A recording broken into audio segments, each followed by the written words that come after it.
Olá, sejam todos bem-vindos. Nesse vídeo nós vamos conversar sobre o livro Adeus China, o último bailarino de Mao. Eu sempre, quando começo um livro, eu coloco quem foi o autor. Nesse não precisa, porque o livro é uma autobiografia do bailarino Lin Kuan-Yin. O Lin Kuan-Yin é hoje um bailarino ainda, apesar dele já ter 58 anos, porque ele nasce em 1961, mas ele é um bailarino famosíssimo, né?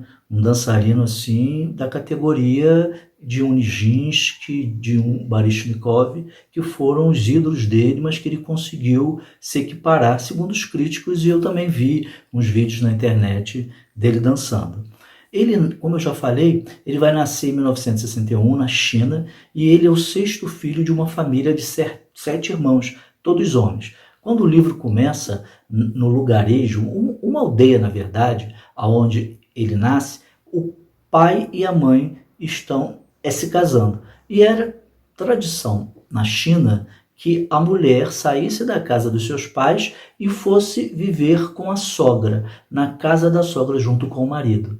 E a cerimônia de casamento é assim, totalmente diferente da nossa, porque a noiva tem que fazer várias tradições, como dar uma comida para a sogra, tem que provar também um tipo de comida deles, ela tem que provar que ela sabe cozinhar, ela tem que provar isso na cerimônia de casamento, que ela tem que saber cuidar do marido, e a sogra e o sogro têm que aprovar, porque se não for aprovado não tem casamento. E depois de tudo isso, ela é levada numa espécie de uma carroça até a província aonde mora os sogros, é como eu falei, e ali ela vai viver junto com o marido, ajudando a sogra e cuidando da casa também. Bom, então esse é o primeiro capítulo, é o que abre o livro. E depois é o nascimento dos outros irmãos e o nascimento do próprio Lin. Ele teve uma vida muito miserável, né? A mãe dele ia trabalhar na roça por meio período, o pai fazia outro tipo de trabalho, e quando a mãe voltava é que ela tinha que cuidar da casa, fazer a comida, lavar roupa, ela já tinha uma jornada dupla. E à medida em que os filhos vão nascendo, a vida vai ficando mais difícil, e eles tinham pouco que comer. Muitas das vezes o pai dele ou a mãe deixavam de comer para que os filhos se alimentassem, ou seja, uma vida quase que miserável. Mas em nenhum momento ele se lamenta, ele fica triste, ele se amaldiçoa. A filosofia chinesa é outra. Ele não se conforma, ele não acha que isso é uma coisa normal, ele sabe que ele é muito pobre, mas ele também não maldiz a infância dele. Pelo contrário, ele tem lembranças felizes do tempo em que ele brincava com os irmãos mais novos, com os colegas, as brincadeiras que ele fazia, as tradições da China, que quando a avó dele morre, eles enterram na beira do rio, porque isso é a tradição chinesa, e todo ano eles levavam comidas para a avó. O pai levava para a mãe e ele acompanhava, e os outros irmãos também. Então o livro é rico também porque você vai vendo como é que é a tradição, a cultura de um outro país. Eu não sei se isso hoje ainda é praticado na China, mas pelo menos na década de 60 e 70 ainda era comum no interior da China.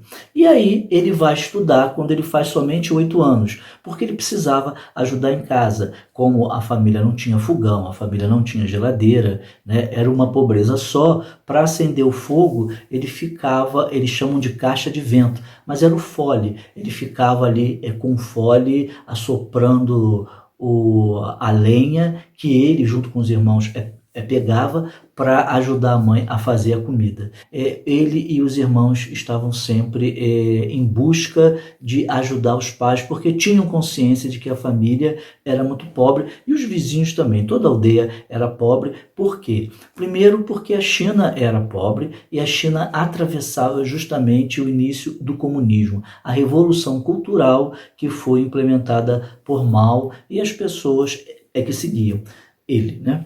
E aí, ou seja, a cúpula. Então chega o momento dele ir para a escola. Quando ele vai para a escola, ele não gosta, ele acha chato, ele fica pensando no passarinho que ele tem que caçar, ele fica olhando para fora, ele não é um bom aluno.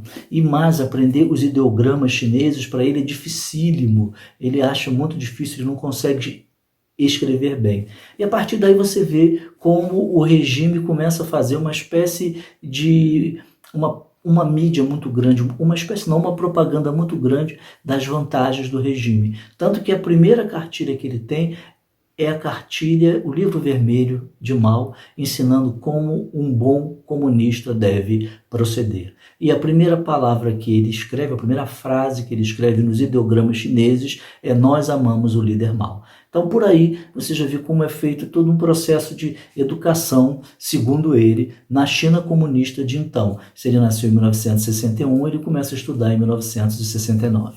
Bom, dentro da política cultural do governo chinês, a Madame Mao, obviamente a esposa do líder Mao Tse-tung, faz uma escola de balé. Eles chegam à conclusão de que, a exemplo da Rússia, a China também tem que ter um corpo de balé muito bom. E para isso eles vão buscar por toda a China, entre os operários, porque como o regime comunista é feito pelos camponeses, é voltado para o povo, então seria do povo que eles iam tirar a nata dos seus bailarinos. E aí eles fazem várias pesquisas e chegam na aldeia do Lincuxin.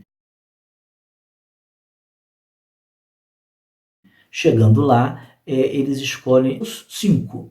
E a professora deles, ela olha para o Lincuxin e diz assim: não, esse também pode ser aproveitado. E aí eles levam. Mas ele faz vários testes, eles fazem alongamento com ele, enfim. Depois que fazem todos esses testes, dos 5, ele é o único que vai estudar em Pequim para estudar o balé. A partir daí, a vida dele vai começar a mudar. Ou seja, ele que nunca tinha tido uma refeição decente, nunca tinha tido uma cama, porque ele dividia a cama dele no chão com os irmãos, ele passa a ficar maravilhado.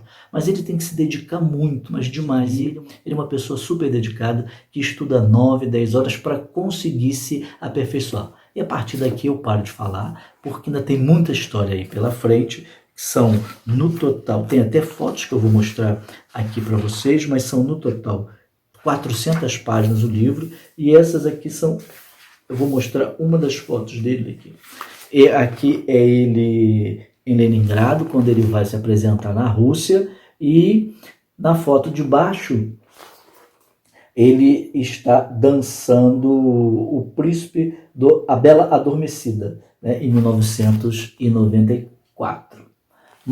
E também tem outras fotos dele aqui, quando ele era criança, além dessa foto aqui da capa que eu já mostrei para vocês. O livro é recomendadíssimo, porque é verdadeiro, ele não critica a China, ele coloca aquilo que ele considera que acontecia, ele não critica abertamente o governo, também não se coloca como um comunista fanático, ele foi ensinado a ser comunista, porque ele nasce justamente no período em que a China passa pela Revolução Cultural. E é um livro assim, recomendadíssimo. Foi o livro que, como eu já falei, superou as minhas expectativas. Vale a pena ler.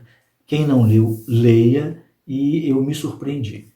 Se você gostou desse vídeo, não deixe de dar o seu like, não deixe de comentar. E se não é inscrito no nosso canal, se inscreva para aumentar o número de pessoas que fazem parte dessa nossa rede literária de comentar, e de ler e de gostar de literatura.